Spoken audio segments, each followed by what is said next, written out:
우리는 살아가면서 크고 작은 어려움과 위험을 만납니다. 눈에 보이는 위험뿐 아니라 보이지 않는 유혹과 불안도 우리를 흔들 때가 있습니다. 그럴 때마다 우리는 얼마나 연약한 존재인지 깨닫게 됩니다. 그러나 하나님은 우리를 그냥 내버려 두지 않으십니다. 하나님은 다양한 방법과 도구를 사용하셔서 우리의 삶을 지켜주십니다. 이 사실을 알 때 우리는 두려움 속에서도 안심할 수 있고 흔들림 속에서도 믿음을 붙들 수 있습니다. 그래서 오늘은 하나님께서 우리를 지키시는 특별한 도구들을 살펴보며 그 안에서 우리의 삶이 어떻게 안전하게 지켜지는지를 나누고자 합니다. 첫째, 하나님은 세상의 유혹을 통해 우리의 분별력을 키워주십니다. 우리가 살아가는 세상은 눈길을 사로잡는 많은 것들로 가득 차 있습니다. 편안함을 약속하는 것들, 즐거움을 주는 것들, 때로는 성공과 명예를 보장하는 것처럼 보이는 것들이 우리 앞에 끊임없이 나타납니다. 이런 것들은 처음에는 크게 문제될 것이 없어 보이지만 시간이 지나면서 우리 마음을 조금씩 빼앗고 결국 하나님보다 세상을 더 사랑하게 만들 수 있습니다. 그래서 유혹은 언제나 위험합니다. 하지만 하나님은 이러한 유혹을 단순히 피하게만 하시는 것이 아니라 그 유혹을 통해 우리가 분별력을 기를 수 있도록 사용하십니다. 다시 말해, 유혹은 우리의 약함을 드러내는 동시에 하나님께 더 가까이 나아가야 한다는 사실을 깨닫게 만드는 거울이 될 수 있습니다. 성경 속 인물 요셉을 떠올려 볼 수 있습니다. 요셉은 보디발의 아내가 유혹할 때 단호히 거절하고 그 자리를 떠났습니다. 만약 요셉이 그런 상황을 경험하지 않았다면 자신의 마음이 얼마나 하나님께 충성스러운지 드러낼 기회도 없었을 것입니다. 유혹은 그의 믿음을 시험했지만 동시에 그의 믿음을 더욱 선명하게 드러내 주었습니다. 결국 요셉의 분별력은 그를 지켜주었고 하나님께서 주신 큰 사명으로 나아가는 발판이 되었습니다. 우리의 삶에서도 마찬가지입니다. 순간의 달콤한 말과 화려한 제안 앞에서 쉽게 흔들릴 수 있지만 그때마다 하나님은 우리로 하여금 무엇이 참된 길인지 분별하게 하십니다. 분별력은 단순히 옳고 그름을 구별하는 것을 넘어섭니다. 분별력은 지금 당장 유익해 보이는 것이 나중에 어떤 결과를 가져올지 겉으로는 좋아 보이지만 하나님 뜻에 어긋나지는 않는지를 판단하게 하는 능력입니다. 이 분별력이 없으면 우리는 유혹이 다가올 때마다 쉽게 무너질 수밖에 없습니다. 그러나 하나님은 우리를 지키기 위해 유혹을 허락하시면서도 동시에 그 속에서 분별력을 키우는 기회를 주십니다. 마치 어린아이가 자라면서 작은 위험 속에서 스스로 조심하는 법을 배우듯이 하나님도 우리의 신앙이 단단해지도록 때로는 세상의 유혹을 경험하게 하십니다. 우리의 일상에서도 이런 경험은 자주 찾아옵니다. 학생들은 성적을 위해 부정한 방법을 쓰고 싶은 유혹을 받을 수 있고 직장인은 승진을 위해 타협해야 할 순간을 마주할 수 있습니다. 또 가정에서는 편안함을 이유로 신앙생활을 소홀히 하고 싶은 마음이 생길 수도 있습니다. 이 모든 순간은 사실 위험이면서 동시에 기회입니다. 바로 그때 하나님을 선택하고 바른 길을 택한다면 우리의 분별력은 더욱 자라나고 신앙은 한 단계 더 깊어지게 됩니다. 여기서 중요한 것은 하나님께서 우리를 시험하시려고 유혹을 보내신다는 것이 아닙니다. 유혹은 세상과 사탄의 전략이지만 하나님은 그 상황조차도 우리의 성장에 사용하십니다. 마치 운동선수가 무거운 훈련을 통해 근육을 키우듯이 우리도 유혹을 이겨내며 영적인 근육인 분별력을 키우게 되는 것입니다. 이 과정을 통해 우리는 단순히 유혹을 피하는 것을 넘어서 유혹을 통해 자신을 더 깊이 돌아보고 하나님의 뜻을 붙드는 힘을 얻게 됩니다. 우리가 분별력을 가지고 살면 삶의 많은 부분이 달라집니다. 작은 선택에서도 하나님을 우선시하게 되고 눈앞의 이익보다 하나님의 영광을 바라보게 됩니다. 또 사람들의 말보다 말씀을 기준으로 삼게 되며 순간의 즐거움보다 영원한 기쁨을 소망하게 됩니다. 이것이 바로 하나님이 유혹을 통해 우리에게 주시려는 선물입니다. 하나님은 유혹 속에서도 여전히 우리를 지키시며 우리의 영혼이 바른 길을 걷도록 이끌어 주십니다.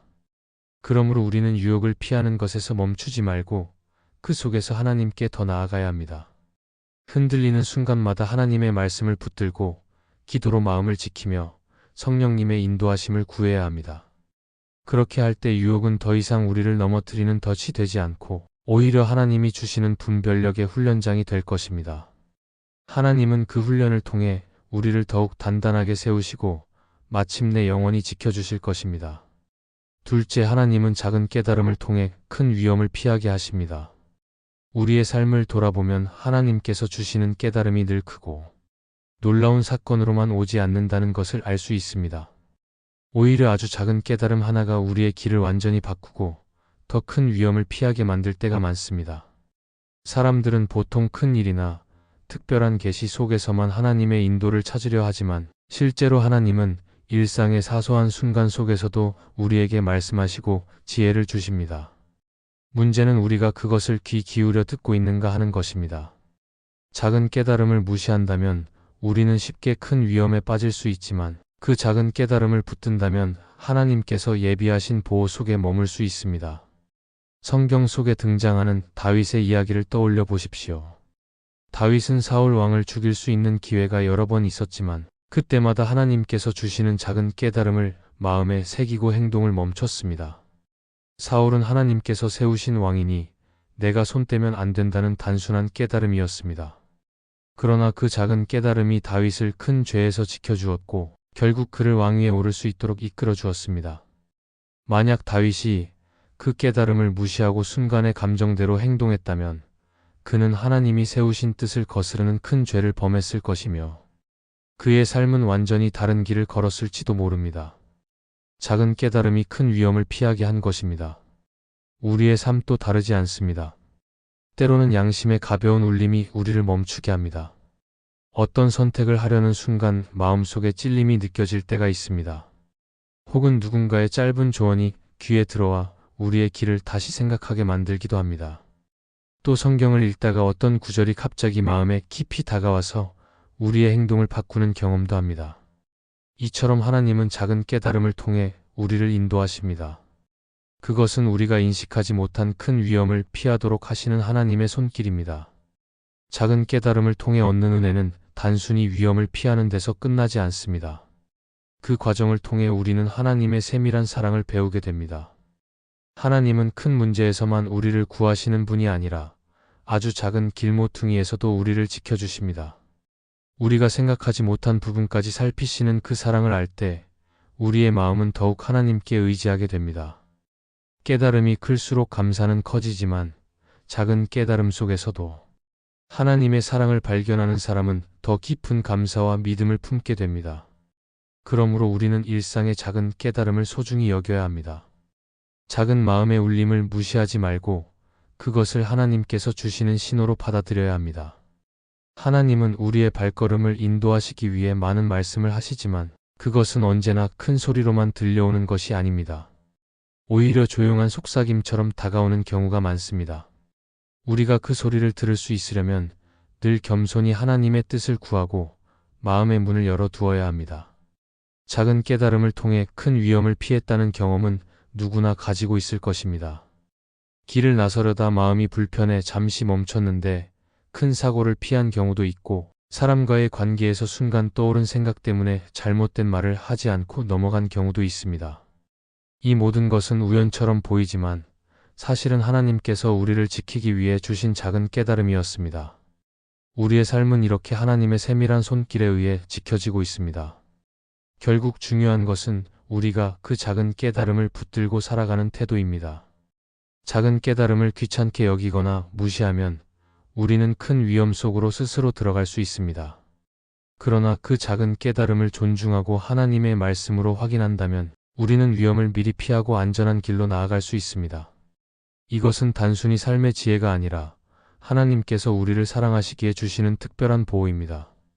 하나님은 지금도 우리의 삶 속에서 작은 깨달음을 주십니다. 그것을 통해 우리의 발걸음을 지켜주시고 더 큰 어려움과 죄악으로부터 보호하십니다. 그러므로 우리는 늘 하나님 앞에 민감한 마음을 가지고 살아야 합니다. 그렇게 할 때 우리의 삶은 위험 속에서도 안전하게 지켜지고 하나님께서 예비하신 길로 한 걸음씩 나아가게 될 것입니다. 셋째, 하나님은 때때로 지연과 기다림을 통해 잘못된 길에서 지켜주십니다. 우리는 살면서 원하는 일이 빨리 이루어지기를 기대합니다. 계획한 일이 순조롭게 진행되고 기도한 일이 곧바로 응답되기를 원합니다. 그러나 하나님은 우리의 기대와 다르게 때로는 응답을 늦추시고 기다리게 하십니다. 이 기다림의 시간은 인간의 눈으로 보면 답답하고 이해되지 않을 때가 많습니다. 하지만 하나님의 시선에서 보면 이 지연은 결코 의미 없는 시간이 아닙니다. 하나님은 우리의 조급한 마음을 다스리시고 성급하게 잘못된 길을 선택하지 않도록 기다림을 통해 지켜주십니다.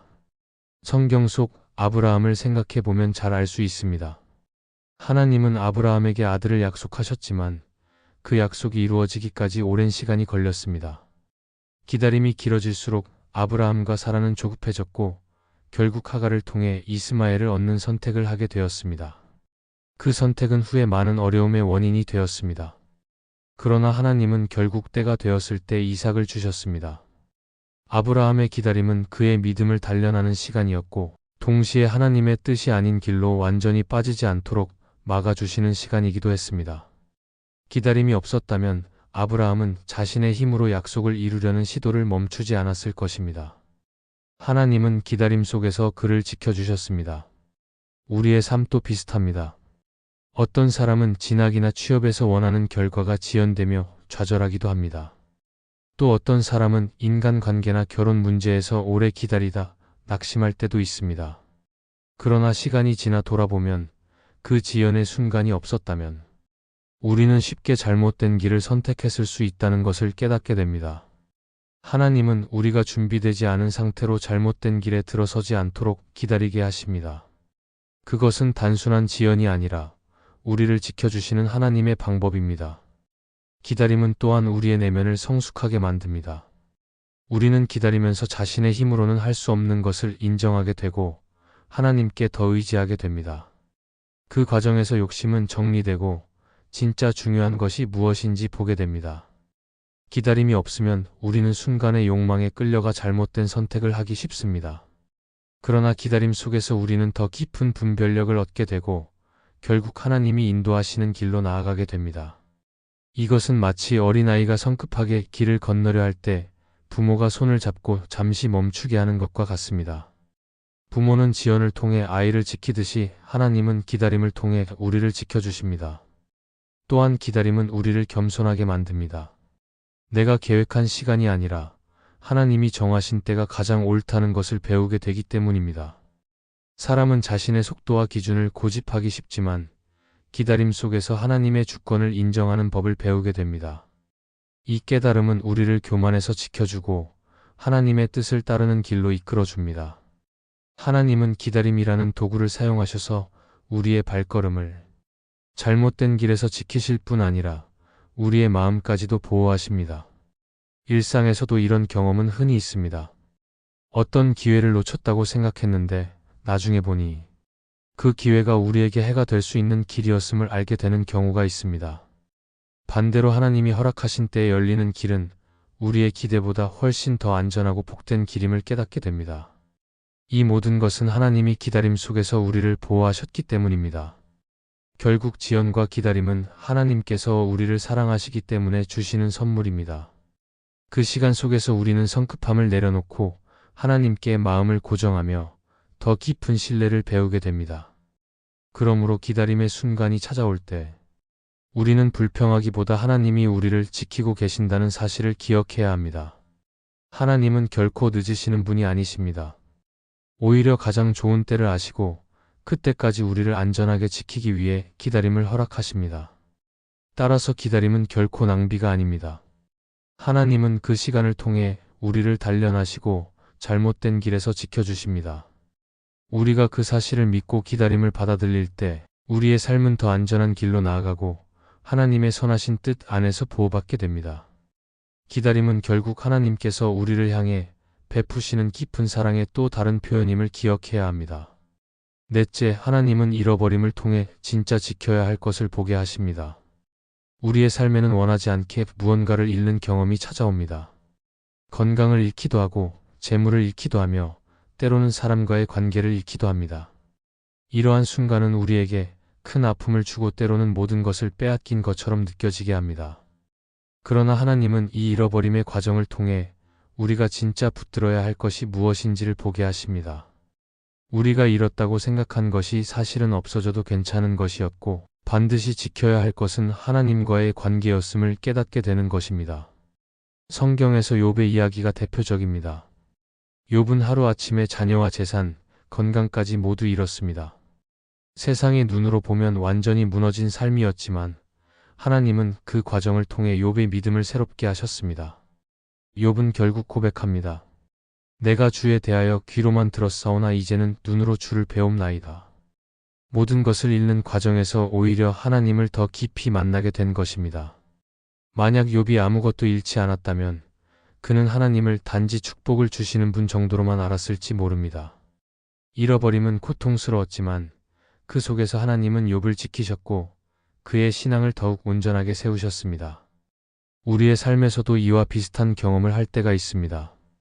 우리가 바라던 일이 무너지고 꼭 붙들어야 한다고 생각했던 것을 잃을 때는 하나님이 왜 이런 일을 허락하시는지 이해하기 어렵습니다.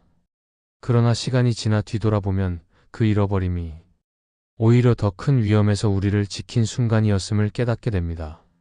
잃어버림이 없었다면 세상의 마음을 빼앗기고 결국 하나님을 잊어버렸을지도 모릅니다. 하나님은 우리가 가장 귀한 것을 잃는 순간에도 결국 우리를 붙드시고 진짜 지켜야 할 것을 보게 하십니다. 팀 켈러는 그의 책 기도에서 이렇게 말했습니다.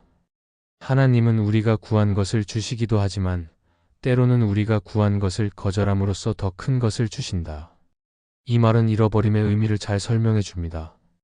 우리가 원했던 것을 얻지 못하거나 이미 가진 것을 잃을 때 그것은 단순한 불행이 아니라 하나님께서 더 귀한 것을 주시려는 계획일 수 있습니다. 하나님은 우리가 끝까지 붙들어야 할 것이 자신임을 깨닫게 하시기 위해 때로는 손에 쥔 것을 내려놓게 하십니다. 잃어버림의 경험은 우리의 시선을 바꿉니다. 이전에는 당연하게 여기던 것들이 결코 당연하지 않다는 사실을 알게 되고 진짜 소중한 것이 무엇인지 깨닫게 됩니다. 건강을 잃은 사람은 살아있는 것 자체가 은혜임을 깨닫고 관계를 잃은 사람은 사랑하는 이들을 소중히 여기는 법을 배우게 됩니다. 재물을 잃은 사람은 물질이 전부가 아님을 알게 되고 결국 하나님께서 주시는 영원한 가치만이 지켜야 할 것임을 깨닫게 됩니다. 또한 잃어버림은 우리의 마음을 낮추고 하나님께 더 가까이 가게 합니다. 모든 것을 가진 사람은 하나님을 찾지 않을 수 있지만 모든 것을 잃은 사람은 오직 하나님만 바라보게 됩니다. 이때 하나님은 잃어버림 속에서도 우리를 지켜주십니다. 잃어버림이 끝이 아니라 그 속에서 하나님이 여전히 나를 붙들고 계시다는 사실을 경험할 때 우리는 더 큰 평안을 얻게 됩니다. 그러므로 우리는 잃어버림을 두려워할 필요가 없습니다. 물론 아픔과 눈물은 쉽게 사라지지 않지만 하나님은 그 과정을 헛되이 하지 않으십니다. 잃어버림을 통해 우리가 반드시 붙들어야 할 것을 보게 하시고 하나님 안에서 더 안전하게 지켜주십니다. 하나님은 우리가 잃어버림 속에서 무너지는 것을 원하지 않으시고 오히려 그 시간을 통해 우리의 믿음을 더욱 단단히 하십니다. 결국 잃어버림은 끝이 아니라 새로운 시작의 기회가 됩니다. 하나님은 우리로 하여금 불필요한 것을 내려놓게 하시고 영원히 사라지지 않는 것을 붙들게 하십니다. 그 과정에서 우리는 하나님께서야말로 우리의 삶을 지키시는 분이라는 사실을 더 깊이 알게 됩니다. 잃어버림은 아픔 속에서도 우리를 보호하는 하나님의 특별한 도구이며 그 속에서 우리는 하나님을 더 사랑하게 되고 진정한 믿음을 배우게 됩니다. 하나님은 언제나 우리를 지키고 계십니다. 우리가 그것을 느낄 때도 있지만 전혀 알지 못할 때도 있습니다. 그러나 하나님의 보호는 우리의 상황과 감정에 따라 달라지지 않습니다. 하나님은 변함없이 우리 곁에 계시며 우리가 넘어지지 않도록 붙드십니다. 그러므로 우리는 불안과 두려움 속에서 스스로 지켜내려 애쓰기보다 하나님의 손에 자신을 온전히 맡길 수 있어야 합니다. 하나님은 우리의 삶을 가장 안전한 길로 이끄시는 분이십니다. 또한 우리가 이해하지 못하는 순간에도 우리를 향한 하나님의 뜻은 선하고 완전합니다. 이 믿음을 붙들고 살아갈 때 우리는 흔들리는 세상 속에서도 평안을 누릴 수 있고 어떤 어려움 앞에서도 낙심하지 않을 수 있습니다. 하나님께서 우리를 끝까지 지키신다는 확신이 바로 우리의 소망이며 그 소망은 결코 우리를 부끄럽게 하지 않을 것입니다. 이 말씀이 마음의 은혜가 되셨다면 좋아요와 구독으로 함께 해주세요. 그리고 댓글에 아멘이라고 남겨주시면 하나님의 은혜가 더 많은 사람들에게 전해질 것입니다. 여러분의 삶 위에 하나님의 은혜가 언제나 함께 하시기를 바랍니다. 감사합니다.